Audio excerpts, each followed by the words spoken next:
Hey, listen to Commander Cookout Podcast, episode 141. I'm Brando. I'm here with Ryan. Today we're going to ask the question, remember when Cobblade was good? No.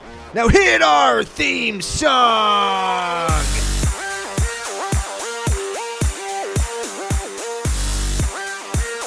Hey, Ryan. We're back for yet another whirlwind adventure. How you doing? Good. What's going down? Whole bunch is going down. We're rounding out our Remember When It Was Good arc. We're going to get to what we're going to talk about in a second. Please don't turn us off after the intro. We've also got more updates on our merch, a couple other very special things we want to talk about. We're going to update you on our giveaway, but before we do any of that, we have to thank our official sponsor, FaceToFaceGames.com. They're Canada's biggest Magic store. Very much so. I got my order from them. Excellent. Me too. Funniest thing ever. So I'm walking down into F.U. Jesse's basement. We're all playing Magic, and I got my order from them in this big box. Like this big box. Yeah. And you were like, I hope there's one card in there. I was like, there totally is one card in here. But there was also an Ultimate Guard Ammonite backpack. Ooh. So I got that. And then buried under all the peanuts and the packing foams and the papers and the plastic bag that I sold to a kid in China. Because it's full of Canadian air? Yes. Good on you. Montreal air specifically. Gross. Was a blast zone. Ooh. Yes, that's going straight into my land deck. And I cut a non-land, so it's up to like 64 land now. Makes ad nauseum better. Jesus. Yeah, that backpack was pretty cool, but there's no drink holder. There isn't a TV tray you can fold out so you can eat off of it while you game. Dude, that's the next piece of CCO merch we're getting. There aren't tripod legs that come out the bottom so that you can put it and open it up next to your chair. Oh, no, dude. I've got all the tripod capabilities that I need. Don't Google that. Nope. Got there. You know what was in my order? No. Remember last week we talked about Painter's Servant? Oh, yeah. Grindstone. Oh, you're such a shit. Hey, man. What are you even going to put that in? It kills one player. It doesn't even win you the game. Well, maybe I'll have to untap it with all the untappy tap artifacts that I have in my Stax Traxa deck now. Now? Yeah. What does that mean? Well, I've updated it to have a bunch of stuff so I can tap my Stax pieces at the end of other people's turns so I can untap all my shit. Why don't you just play Urza? Because I am not a scumbag. You're playing a Traxa. I'm playing Stax Traxa. It's way less scummy. And we proved that last night because Urza beat Stax Traxa. Oh, yeah, you were playing a real game last night. Yeah. There was Urza, Stax Traxa, Marin, and... Slimefoot combo. Aristocrats, Protean Hulk, Slimefoot combo. Yeah. I know that not, like, those last two aren't... And maybe not a Traxa Stax is, like, real CEDH, but... Come on, that's as close as you can get, pretty much. I could have played Norin. I think I probably could have taken that game down with Norin. But yeah, if you're playing against a combo Urza list, Norin can stop that. But so can Stax. That was a long game, wasn't it? Well, yeah. Well, Trinisphere really... Yeah. Yeah, Trinisphere. It's a good-ass card when they're playing things like Force of Will or Lotus Petal. Very much so. Yeah, it's anything in the Marin deck or the Slimefoot deck. Yes. Because it's like 1 and 2 drops. Yeah. Unless it was a Massacre Worm. Yeah, we got Massacre Worm like 3 times. Yes, Massacre Worm that I saw Jesse sacrifice to get mana to play Rishkar's Expertise, and he was like, oh, shit. I guess I draw 2 instead of 6. F you, Jesse. Good plays. Good plays. That's it. That's a fun CCO night. That's a Tuesday night Magic. Yeah, that was a good one. Not to be confused with... EDH&M. Which would be Friday Night Magic. Yes. Yes. Or Saturday Night Magic when we go to the Face-to-Face Games Open in Regina on November 2nd. I had some messages on Twitter and stuff saying, hey, we're going to be there. Let's F you. Yeah, if you're going to be in the Queen City, I think they call... It's not Charlotte, like down south. It's Regina. So if you're going to be in the Queen City of Saskatchewan, by all means, come by, come up, say hi, say hello, play a game with us. It's going to be a great time. Very much so. Now, 2 things. I know... that Regina is Greek for queen, and I think that they just wanted to be called the Queen City because Saskatoon is the Paris of the prairies, and it's much nicer here. It's way nicer here. It's actually a really nice city. By virtually every metric, Saskatoon is better than Regina. And if you're listening from Regina, just look out your window. I'll give you a second. That's why. Couldn't have said it better myself. That's right. Second thing, we've got a $25 gift credit certificate voucher. There we go. Got there. And just checked off all the boxes, right? For FaceToFaceGames.com, you have to get a Face-to-Face Games account, go to face-to-facegames.com, leave your boys Ryan and Brando a comment on one of their episodes saying, man, good pickup, good guys, good guy Ryan, good guy Brando, sort of. They're super smart and handsome. Bonus points if you say we're handsome. Yep. Yes, bonus points. You don't get any bonus dollars, but bonus points in our book. Yes. And that'll get you entered in at the end of the arc to get yourself the $25. Which is cool. You can buy things like grindstones or stuff from the upcoming Eldraine. Yes. Zone of Eldraine. Can I make the joke? You won't have to Eldraine your wallet. Thank you, Smitty. You already did, and I won't edit it out. I know, that's the second week in a row. Should I just use it every week? No, probably not. No. Probably not. I'll jump out the window myself. Yeah. I'd be chasing you to throw you out the window until you jumped out the window. Yep. Yeah. What else we got going on? We have one more giveaway. We have one more giveaway, and that is, you want to call it Attack Cats, because that's what I called my version of the deck.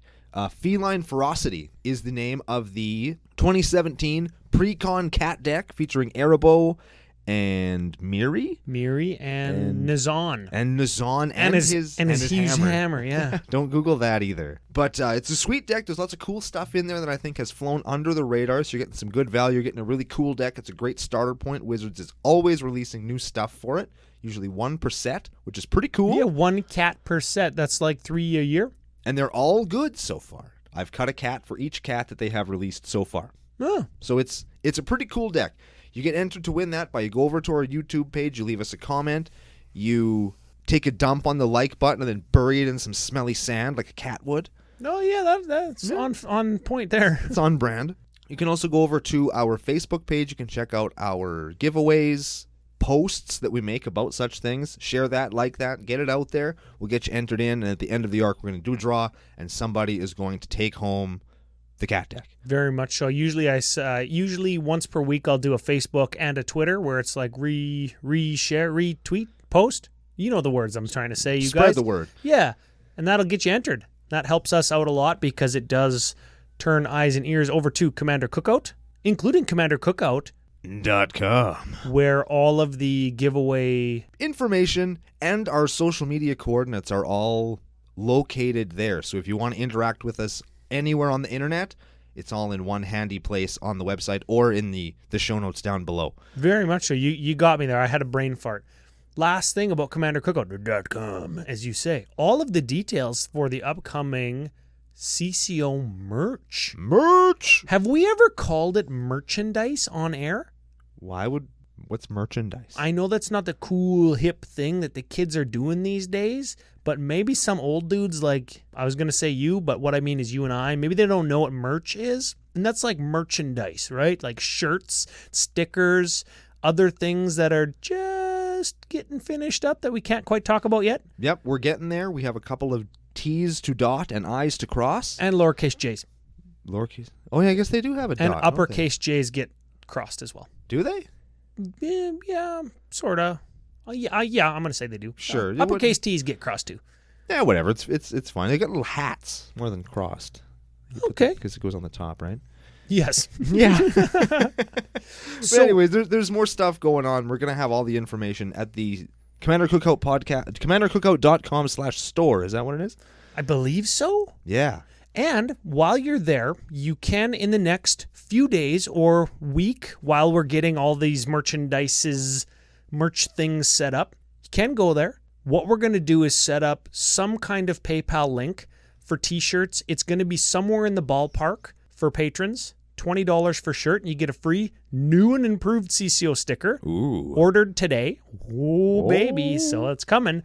For non-patrons, it'll probably be in the ballpark of $25 or so. And the stickers, new patrons are going to get those upon sign-up. Or if you want one for like every single deck box that you own. Which would be cool. On the planet. Yeah, man. They're probably going to be $1 a sticker. They're also very well made. So like if you are ever in orbit and they punch a hole in your window and you're going to get sucked out into space like some kind of sick human alien hybrid, you could cover the hole with a CCO sticker, and you would definitely make it back to Earth alive. Yeah, I think that you probably would. Absolutely you would. They're very well-made stickers. Very much so. So those really go a long way to help us fund things like our deck giveaways, our website hosting, our domain, all that stuff. All that stuff really helps us keep bringing it all to you. Yes. So that all being said, we do have a couple new patron shoutouts, and then we do have a deck. Yeah. You know what we haven't done for a long time? What's that? Talked about the Commander, then talked about a whole bunch of other different stuff. Let's do that. Let's Sure. do that. Yeah, let's do it. Okay, so our deck for today is sort of based on goddamn Cobblade. Yeah, we'll go into what that was in a minute, but let's read our general first. We'll talk about what that piece of crap deck was in a second. Our general is Geist of Saint Traft. He is a 2/2 Spirit Cleric for Azorius and 1. He has Hexproof, and whenever it attacks, you get a 4/4 white angel creature token with flying, tapped, and attacking. Exile the token at the end of combat. So he's a 2/2 for 3, hexproof, that's fine. So he's like kind of on rate as a 2/2 hexproof for 3. Sure.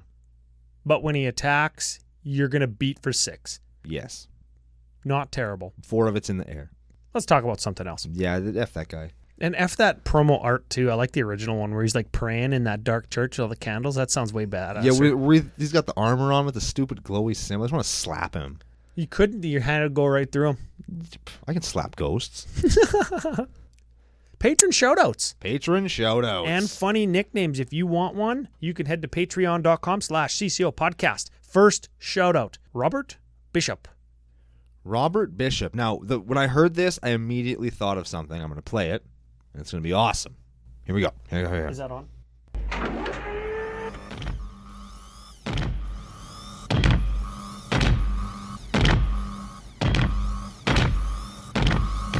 Get away from her, you bitch!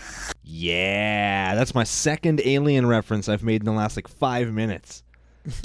I didn't even know what the first one was. Oh yeah, no, when you get sucked out the window. Yeah. That's right. And if you were on the if you were watching the CCO pre-show, you would have known that I've never seen not one of those movies. That you should remedy that. They're very good. Even if you only watch the first 2. Sure. First one's a horror space sweet ass classic, and the second one's just a kick ass movie. Yeah, which one was the James Cameron one? Second one. Oh yeah, that's the one that clip is okay, from. I get you. Like T2, Judgment Day, best Terminator. Exactly. Look at this fucking face that's on the screen right now. It's terrifying. It's all teeth and hissing. And slime. And slime. And there's 3 people inside that suit because it's not CGI yet. Whoa, I was going to make a cam girl reference. I guess I could still. You probably with, still You know, could. 3 people inside or Yeah, what have you.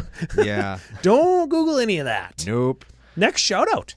Now, no name, no address, no nothing. Just this is what it is. Canon dies. Canon dies. Okay, okay, full disclosure, we did Google this name before the show. But and the only we don't ever recommend that people Google stuff. Yeah, you got to watch Google, and I mean, we're professionals. Very much so. We pick our shots. And the only thing that came up was an Instagram account for somebody who is 100% a Russian sleeper agent. He's definitely a Russian spy. So I'm thinking maybe this might be that guy. And since he hasn't got a real name, we have to give him a Russian name. And my favorite Russian name is Ivan Drago. Ivan Drago, the Russian from Rocky IV. Correct. If he dies, he dies. That's the one. I like it. Yeah. Ivan Drago, Kenan dies. Yeah. Welcome to CCO Nation. Why do people want these? I like it. Last shout out, Alexander Gatkey. Alexander. Sorta sounds dirty. Kinda. Gatkey. That sounds dirty. Okay, let's burn him and make a magic card reference. Okay. Let's call him because Alexander, short for that is Alex. Sure. Alex sounds kind of like X-Lax, and Gatkey sounds kind of like Latchkey, as in Latchkey Ferry. So X-Lax, Latchkey. I'll take it. Get dumped on, sir. Get dumped on with X-Lax. Just like on Dumb and Dumber. Gross. Very excellent. So thank you. Welcome aboard. Again, patreon.com/CCOpodcasts. We will butcher your name and then give you another name. And I'll butcher the website too. I didn't even say it right, but you know where to go. Link will be in the show notes below. Yes. Deck? Oh, man. When we planned this arc and we said we're going to do this, I had to hold my nose. And I had to sell you on this one. Yeah, I was a tough sell, but at the end I was pretty excited about it. Now we're doing it. I'm regretting it a little bit, but we're going to get through it. It's going to be good. I believe in you. It is actually going to be good. We've got some, we mentioned in the pre-show, some very old school cards that were part of a deck that used to be good. We've got some stuff that is part of an old extended deck that used to be good, now modern, that recently have become quite expensive. Yes. Should we get into some Creech? Let's talk about the deck a little bit first. Sure. Okay, Cawblade is a deck that is centered around Stoneforge Mystic to get, I'm not going to say broken equipment, because equipment is rarely actually broken, except for Sunforger. Fuck that thing.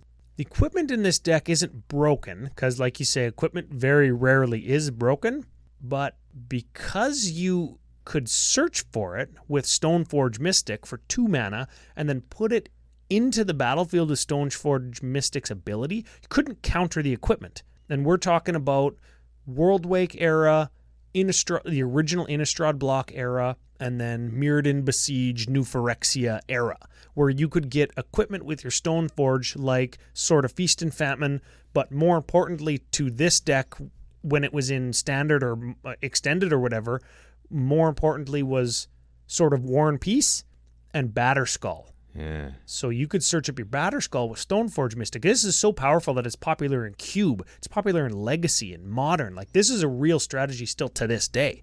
And then it has Jace the Mind Sculptor as backup. And in the original version of the deck, it was called Cawblade because the Caw came from the Squad Hawk, which is a shitty creature that when you play it, you can find other copies of it and put it into your hand.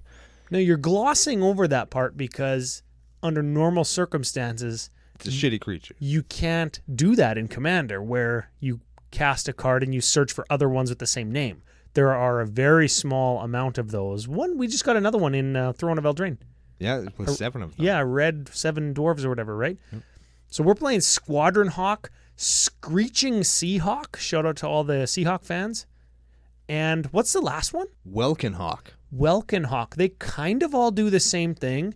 Screeching Hawk, 2/2 for 5. Flyer. When it enters the battlefield, you may search your library for a card named Screeching Seahawk, reveal it, put it into your hand. Squadron Hawk, 1/1 flyer for 2. When it enters the battlefield, you may search your library for up to 3 cards named Squadron Hawk. 3. Yep. Yeah. So all of them in a constructed format. Yeah, so you go like turn 2, Squad Hawk or Stoneforge, whatever you do, right? You get your Squad Hawk, and you literally just draw 3 more Squad Hawks. Yep.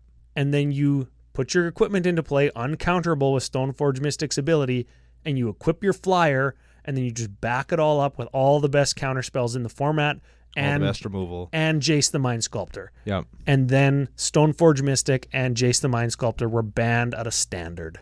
Yep. That really happened. Yep. And I was totally okay with that. We didn't say what Welkin Hawk did. Same thing, except when it dies. When it dies, you search for another Welkin Hawk and you put it into your hand. Let's call that ability Roost. Roost? Yeah, like when you come home to roost, because the birds are coming home to your hand to roost. Maybe that's what it is. Maybe that's. It's funny that ability is kind of unique to Hawks in Magic. Yeah, got there. The deck was miserable, but this one is not. So we're gonna get into some creatures right now. Sure. All right, so we've talked about burbs. Let's talk about things that copy burbs. We're playing both Clever Impersonator and Stunt Double. And there is one other one in the instant category. It's Cackling Fiend. I'm just going to cover it now. Cackling Counterpart. Oh, yeah, Cackling Counterpart. What's Cackling Fiend? That's that Magic card. It's red. It has a picture of us on it. Oh, no, that's Heckling Fiends. Oh, it's Heckling Fiend. I don't know what Cackling Fiend does. That sounds like it's us, too. Yeah, it's probably still us. We're going to appropriate that card. Yes. So these are all clone effects. They enter the battlefield as a copy of target creature, and you copy one of your Hawks. I like how I can just shortcut to that. Hawks, because they all do the same thing. Right. And we're going to see later on in the deck how we can get another Hawk from our library when one of them enters the battlefield. So there's some tricks and hoops that we got to jump through, but we're going to make it good again. Absolutely. Also of note, Clever Impersonator can also copy your equipment. Oh, yeah. That's a thing. Not one of them because it's legendary, but we'd certainly be wanting to copy some Batterskulls. Yeah, you get a Batterskull, you get a Sword of Feast and Famine. What does Joel call it? Be Scully? Yeah, I don't know. Can I say that? I keep asking you if I can say stuff. I assume so. I'm going to say it. Be Scully. I'm sure it's fine. It's totally fine. Next we have Sarah Angel. Okay. Throwback. Why are we playing Sarah Angel? There's way better 4/4 flying vigilance for like, yeah, I understand. But Sarah Angel, throwback all the way back to 1996. CCO Nation. How many of you were even alive? Lots. Probably lots, but probably not all of them. Definitely not all of them. There was a deck, and you can look it up. It's on Wizards' website. It's everywhere. You can look it up. The deck. Ben Bleiweiss. It played 2 copies of Sarah Angel, and it won on the back of attacking with them after you lock your opponent out with things like Moat and Mind Twist, and it was way back in the day when it was still called Type 1. Type 1, yeah, exactly. So it was like you could play all the Moxes and stuff. Now we would call this a vintage deck, but in 1996, this was Type 1. It wasn't Type 2 or Type 1.x, which was standard and like extended. Yeah. And this was the deck that started to make people understand what card advantage versus tempo advantage was. And this was the deck that started to really make people understand how modern Magic works. You could spend cards to gain a tempo advantage in things like your Moxen to power out an early Sarah Angel, and then counter stuff with your counter spells or whatever functional equivalents they had to gain a tempo advantage on people. Or you could play a really long, grindy game and build card advantage through things like Moat, where you just spend 4 mana and 1 card to shut off every single one of their attackers.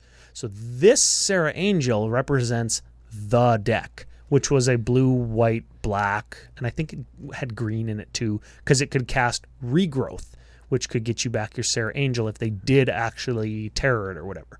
You could also play the Time Spiral version of Sarah Angel. Like it's a 4/4 flying vigilance for white, but you can't play it on the first 3 turns of the game. You could also play that. You could also play the plane shifted one, where it's a 4/4 flying vigilance and it's a Sphinx for blue 3. It's the same exact card except blue. Sure. And then we talked about her already. We got Stoneforge Mystic. Search for an equipment, put it into your hand. You can pay 2 and tap her. She's a 1/2. You can put an equipment onto the battlefield. And we have a Tribute Mage. That could be a Tribute Mage. It could also be a Trophy Mage. And you would just have to decide with Tribute Mage, do you want to search for a 2/2? Or with Trophy Mage, a 2-drop equipment? Or with Trophy Mage, do you want to search for a 3-drop? So that just is the flex spot. You could play either of those. It's just an instance. We already talked about Cackling Counterpart. Puts a copy of a creature you control into play. Under your control, has flashback for 7. Yep. Next up, we have Condemn. This was from... I want to say this was from like the extended version of the deck. Exile target attacking creature. Its owner gains life equal to its toughness. The creature goes... You tuck the creature. Oh, yeah. Condemn, Bottom of the owner's library. Yep. That's right. You're also playing Swords. We'll just get that out the way. And, hey, just by the by, let's say you have your Squad Hawk with a sword or whatever, and somebody goes to kill it when it's attacking. You could tuck it with Condemn, and you could theoretically find it again as well. And, you could flash in your Cackling Counterpart because it's an instant when somebody kills your Squad Hawk, and the Cackling Counterpart coming into the battlefield will say, search for 3 more Squad Hawks. Your other Squad Hawk will die, but then you can search for it. You can tuck it, gain, say, 4 because it's equipped, find the Squad Hawk, put it back in your hand, play it again. He's ready to go. Yeah, so those are the kind of hoops we have to jump through. Crazy hoops. Then we got Commit to Memory. Same type of thing. Commit is an instant. Put target spell or non-land permanent into its owner's library, second from the top. And then the other half is each player shuffles his or her hand and graveyard into his or her library, then draws 7 cards. That's right. So you could theoretically cast your Squad Hawk. I don't know why you'd want to do this, but you could cast your Squad Hawk, and then in response to its search for another one trigger, you could put it back into your library and find it again. Maybe if you wanted a second cast trigger for something, we'd have to build that into the deck though. Yeah, but there's ways. Yeah. Then we got Counterspell, Cryptic Command, Deprive. Those were all counterspells of varying sorts. And they all represent different points in this deck's history. Counterspell is the deck from 1996. Cryptic Command was in Extended and probably in this deck. And Deprive is blue as an additional cost to cast Deprive. Return a land you control to its owner's hand. and you counter a spell. And you can return lands that either gain you life or scry or have some kind of marginal effect. Then we got Evacuation. Remember when that was the de facto blue removal sweeper? Yeah, before Cyclonic Rift was printed. We can just say remember when about Evacuation was good, yeah. All right. Learn from the past. Target player shuffles his or her graveyard into their library and they draw a card. That's an instant. So if you cast your Squad Hawk, sacrifice it for mana in response to its trigger, you shuffle it in, you find the same Squad Hawk again. How about Mnemonic Nexus? Instant for blue 3, each player shuffles his or her graveyard into his or her library. Now, all of this shuffle into their library business is to get you your Squad Hawks in response to sacking them, in response to the trigger, but they also act as graveyard removal for somebody who's doing graveyard stuff. Marin things or dredge things or whatever things. Yeah. Butt stuff. Can I call it that? Sure. Oblation. The owner of target non-land permanent shuffles it into their library, then draws 2. Squad Hawk. Shuffle it in, draw 2. Squad Hawk again. Nice. That's a draw 2 at instant speed. It's fine, isn't it? It's fine. It's fine. It's fine. It also acts as a removal spell. That's the important part. Yes. We have a Path. I forgot to text that earlier. Everybody knows that one. We have a Sphinx's Rev. Just remember when that card rec standard, we talked about it a couple weeks ago. We're talking about it again. Remember when it was good. I think it was in this deck too, wasn't it? Probably. I think it was. Oh, no, this was newer. This was in Return to Ravnica. Right, yes. Instant speed, draw X, gain X life. Jesus. Hello. Stream of Consciousness. Target player shuffles card from... No. Target player shuffles up to 4 target cards from their graveyard into their library. Nice. Yeah, we're doing Squad Hawk stuff.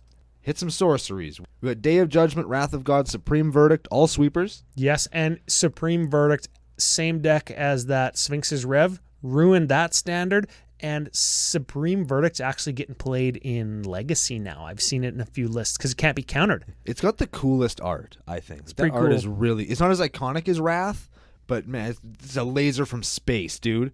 I think that's like a tornado around a building. Yeah, nuke 'em from orbit is what that is. It's my third Alien reference. Sure. I don't actually know what it is. I'm not going to look. I'm just going to go with what you're saying. Next up, we got Finale of Glory. I won the game with this last night. White X, create X 2/2 white soldier creature tokens with vigilance. Oh, I thought they were 1/1s. Still won the game. Who cares? If X is 10 or more, create X 4/4 creatures with flying and vigilance. Also. As well. Fucking both. Yes. That's how we reviewed that. Yes. Holy shit, that's a cool card. So I paid 12, but I got 20 dudes. And I got like 700 power. You know what else I had out? Furnace of Wrath. Doubles all damage. That'll get you there probably. So I just attacked with like... One of my 4/4s died. But I attacked with 9 4/4s and then doubled it. Yep. That guy was dead. D-E-D. Dead. Deed. Oust is the last one. This is just a relic from the original... I want to say standard version of this deck. It's a sorcery for white. Put target creature into its owner's library second from the top. Its controller gains 3 life. It's like a headshot on an Eldrazi in that art there, too. That's crazy. Yeah, something like that. Railgun just shot that thing's head off. All right, there are 4 enchantments.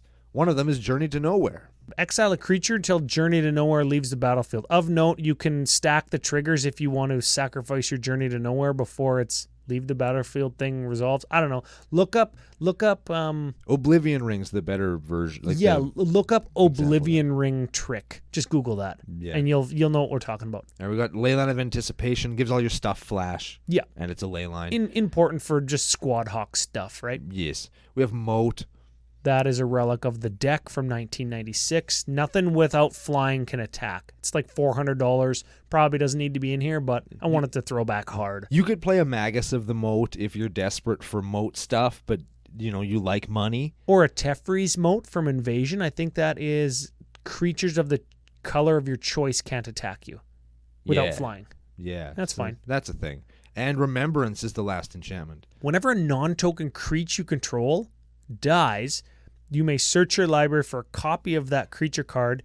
If you do, reveal it, put it into your hand. So you can have your Squad Hawk die or your Welkin whoever die, shuffle it back into your library in response to this is trigger to find it again. We're gonna find out how to do that. If this card was printed after WotC hears this show, because we know they listen, this card would say, all creatures you control have roost. We did it. Yes, we did. I was wondering where all the cards are in this deck. Feels like we're almost done. No, 25 artifacts. Lots of Sorry, artifacts. everybody. Okay, so we're going to group a few as we do. We got Azoria's Locket, Azoria's Signet, Commander's Sphere, Mind Stone, Sol Ring, Talisman of Progress, and Thought Vessel. Those are all of our rocks. They do all sorts of different stuff. Everybody knows what those do. Yeah, they give us mana so we can play our stuff. So we'll kick them out the way, and we will talk about Ashnod's Altar. And we'll talk about Ashnod's Altar.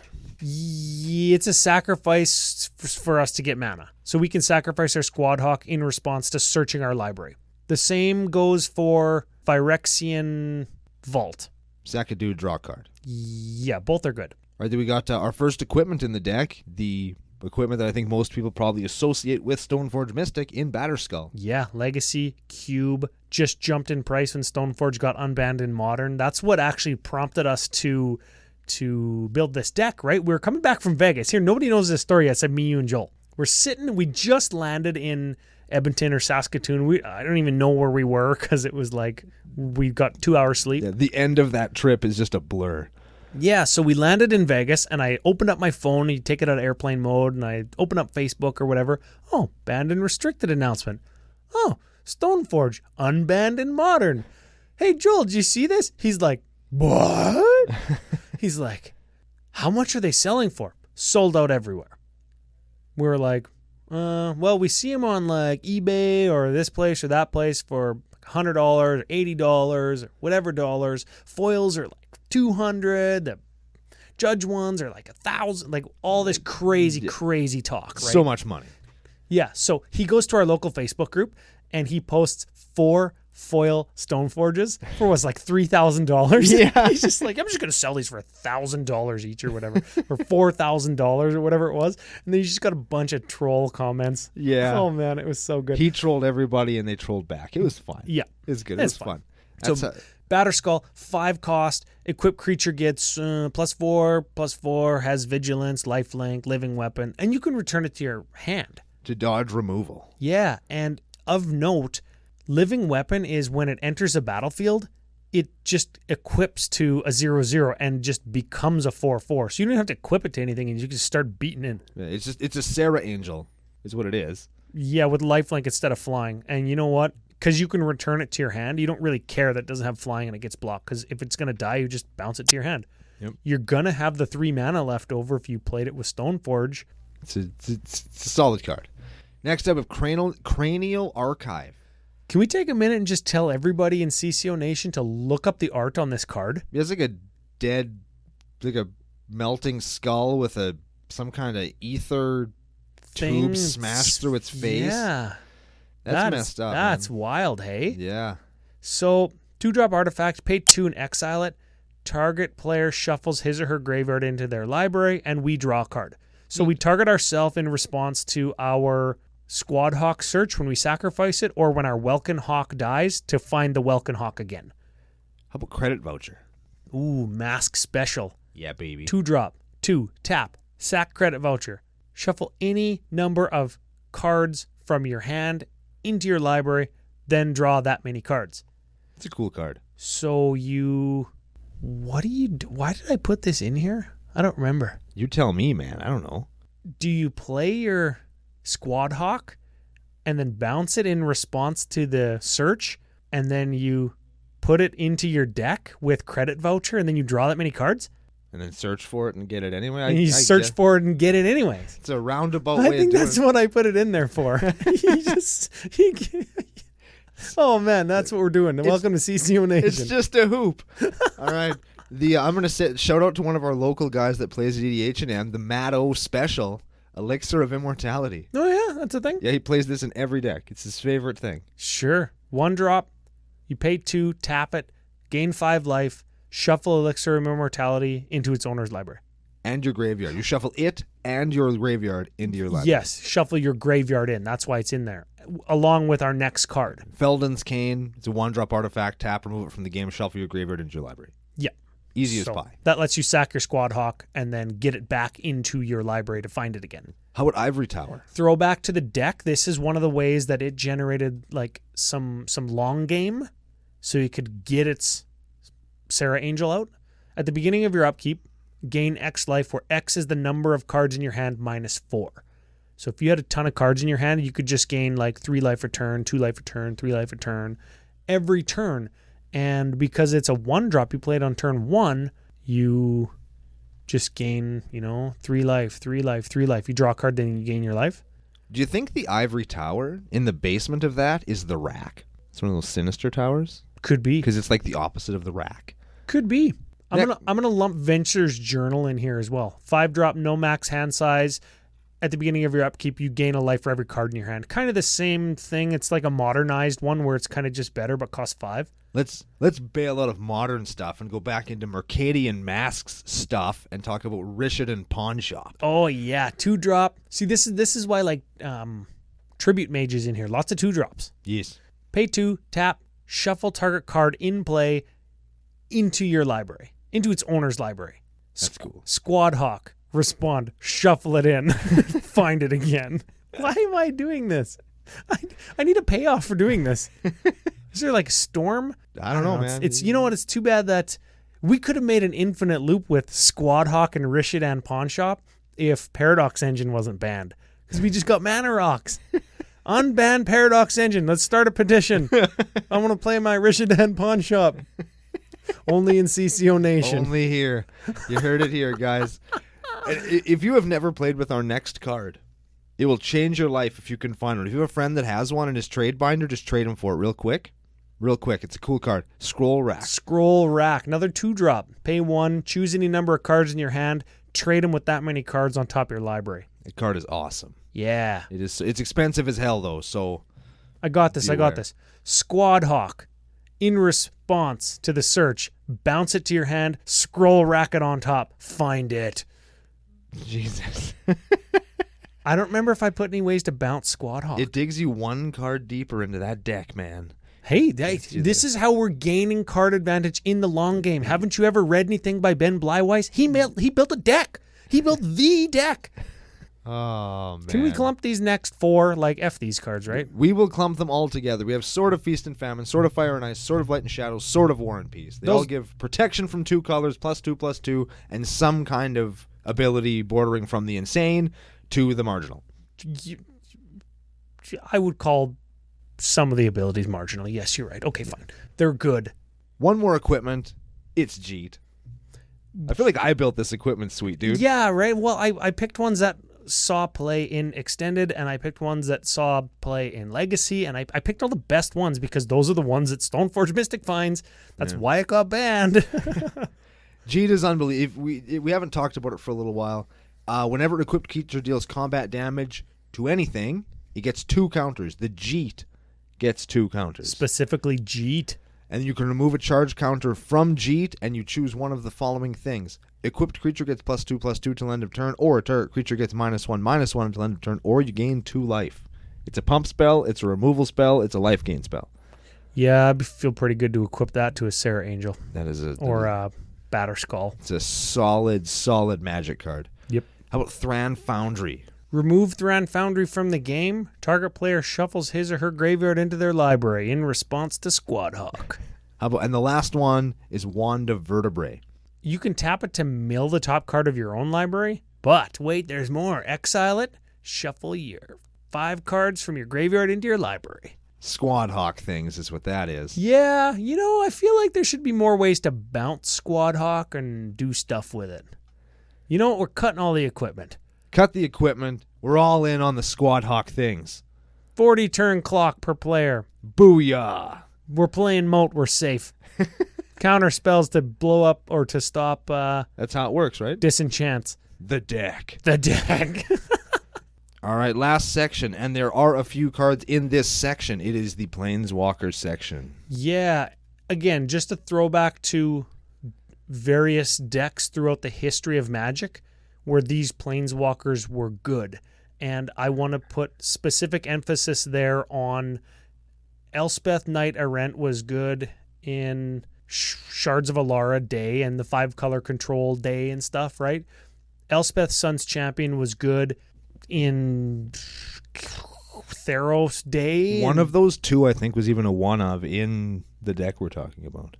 Probably Gideon was in there too. Yeah, the first Elspeth had to have been in the Squad Hawk deck because she can jump whatever Batterskull's attached to, and you just crush because she gives +3 in flying, Yeah, +4 from Batterskull, and then whatever the native power is. just get 7. It was always the germ token. Or 10 or whatever it is. It's like 2 hits when you have a Elspeth, right? Yeah. Gideon was in the same thing because you could equip Gideon when he becomes a creature, right? We played Jace the Mind Sculptor because he went right alongside Stoneforge in that Cawblade deck. And for anybody who hasn't ever played with or against Jace the Mind Sculptor, this is the Jace the Mind Sculptor that was emergency banned in Standard. This is the Jace the Mind Sculptor that was banned before Modern was even a format, right? Yep. Same Jace the Mind Sculptor that sees play in Vintage and Legacy. Give him a read. We'll read this one and the next one because they're both like Legacy All-Stars now. Jace the Mind Sculptor is a 3 loyalty planeswalker for blue 2. It has 4 abilities. The first ability is +2.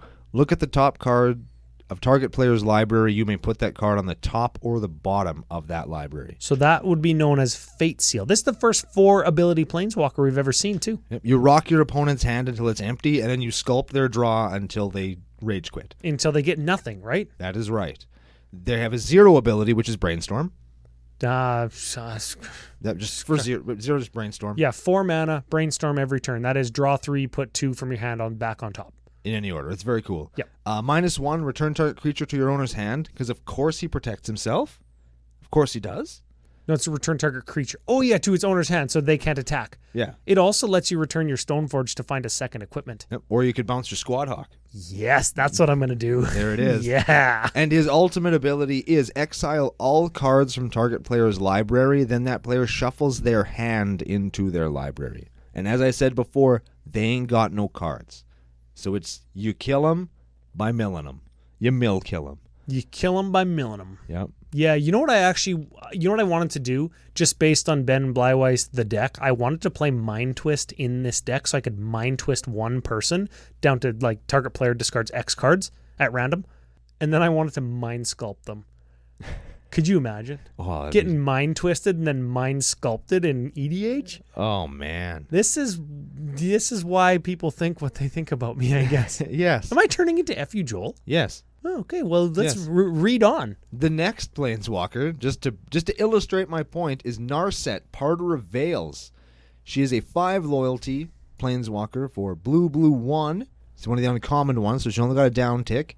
And a static ability. The static ability is each opponent can't draw more than 1 card each turn. And her -2 is you look at the top 4 cards of your library, reveal a non-creature, non-land from among them, put it into your hand, the rest go on the bottom.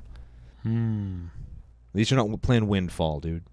Give you that. Yeah, you know what? I put her in here to exist exactly right beside Jace the Mind Sculptor just to demonstrate that those 2 cards and Teferi Time Raveler also in this deck. Yep. All are seeing play in Legacy and Modern. Go figure. So give him a read. I'm sure that everybody who plays Standard and Modern knows what he does. Teferi 3. Teferi 3, the Time Raveler, is a 4 loyalty planeswalker for Azorius and 1. Each opponent can cast spells only anytime they could cast a sorcery. Get wrecked. +1. Until your next turn, you may cast sorcery spells as though they had flash. Also get wrecked. -3, return up to 1 target artifact, creature, or enchantment to its owner's hand. Draw a card. I could return my Moat so my Batterskull could attack. And then I could cast it again so yours can't. I could also up-1 him to cast my Oust, tucking my Squad Hawk in response to Squad Hawk. Yes, you could. I'm really driving that home. Last card, just for the feels. Is Sarah the Benevolent? She's, I'm assuming, a throwback to the Sarah Angel. Yes. She makes Sarah Angels with her -3 ability. She's a 4 loyalty planeswalker for 4. She has a emblem for her ultimate where you, as long as you have a creature, you can't lose the game essentially by taking damage. Yeah, she's got like some kind of anthem effect. Sarah Angel and Worship are her 3 abilities. Yeah, and she's pretty. I'm going to say it. Yeah, yeah. Yeah, She's no Google Caller Gisa, but she's okay. She's fine. She's no Google Caller Gisa. I don't even want to know. Lands of note, I just want to talk about Celestial Colonnade because that card was like $40 in standard because it turns into a 4/4 with flying and it's a land. That was in the Stoneforge Jace deck. Yes, it was. I threw that in there just for you, buddy. Yeah. You know, this card was it gave me, I almost had a stroke. I hated that card so much. Like, I'm being beat down by a land. Yeah. How am I getting beat down by a land? A flying land that you can't do anything about because like you go to terminate or terror it or whatever and they just be like, negate. Oh, man. when they printed Combust, my whole life changed. Is that like destroy a creature or a land? 5 damage to a blue or white creature can't be countered. Ooh. Oh, dude. You main decked it? Oh, you're damn right I did. There was so much Codblade in this city, I could main deck Combust. That card has work. sideboard written on every single surface of it. Yep. And I mainboarded it here. And I played it. I played it game 1. It was great. Here's my Baneslayer. No, you dink. I think that was an actual conversation I had with somebody once. I believe it. Yeah. So that's the deck. That's it. Yeah, just your kind of basic land package. Some gain lands because you can bounce lands with that one card. It's fine. There's a Strip Mine. There's a Yeah. Maze of Ith. All the kind of stuff you expect to see in an Azorius kind of control-y-ish shell.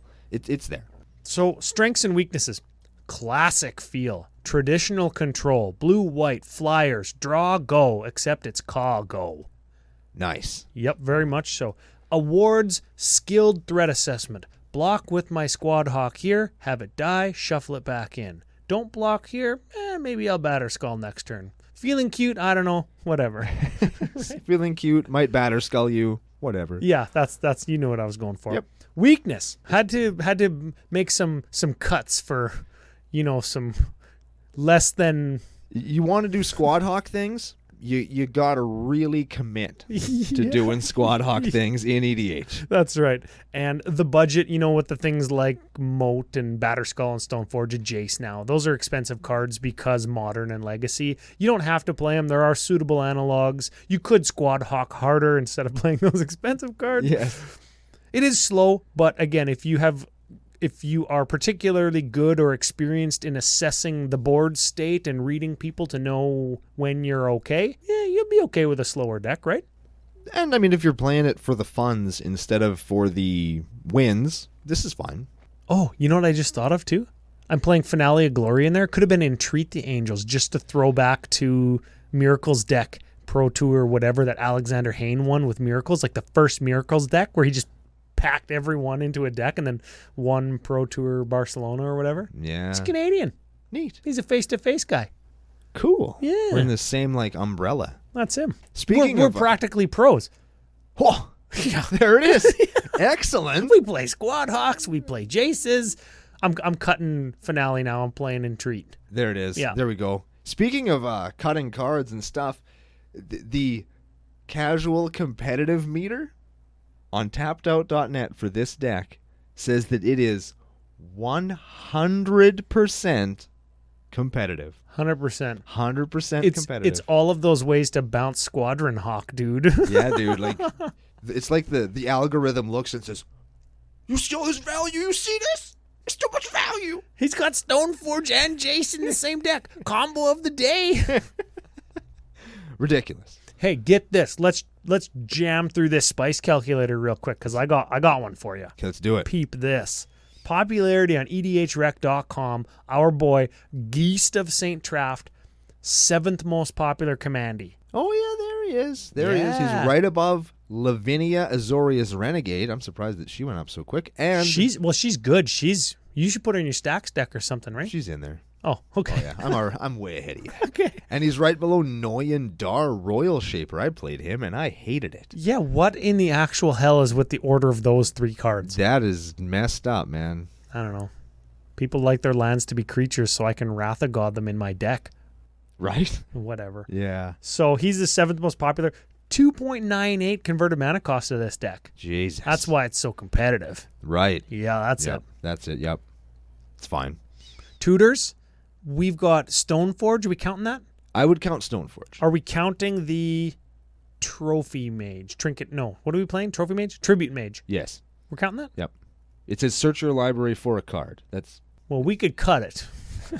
And if we did, 63.5 spicy. wow. That's excellent. Well, I'm playing lots of stuff that isn't like 2 Geist of St. Trafty. Very true.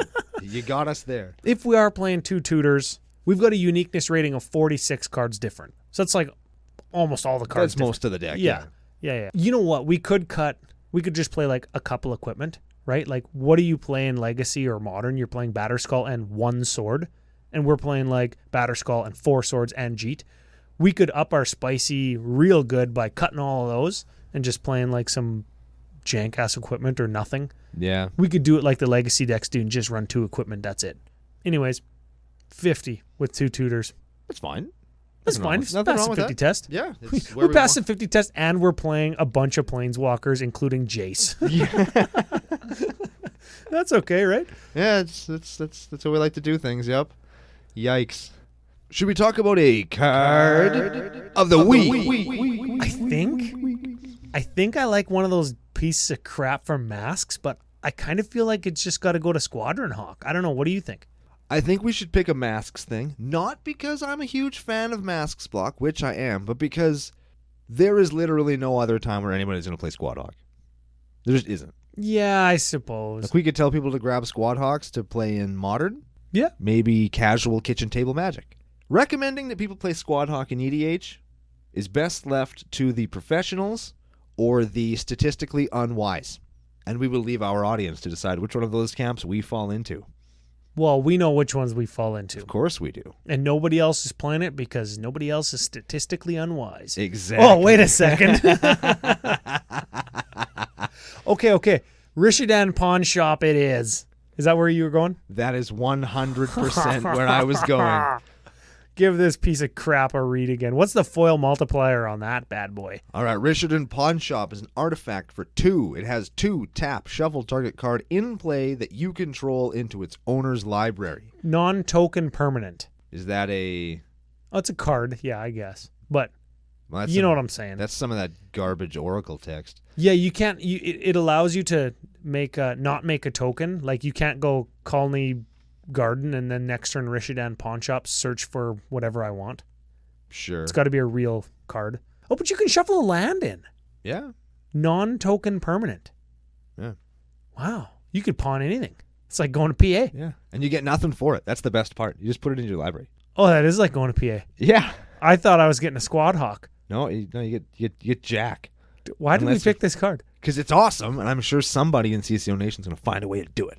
Well, we've already done it. We have a Squad Hawk, though. Anybody out there, if you have any use for Rishidan Pawn Shop, because I think you should find one. It's going to be good. Well, any avid CCO Nationalites may or may not recognize that from another list that we did last year.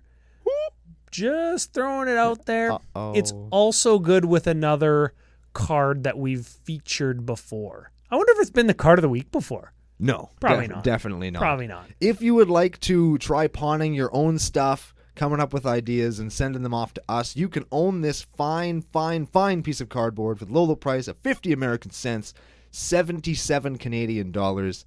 If you want that foil multiplier, this is a good one. It's $9 or 278 million Canadian.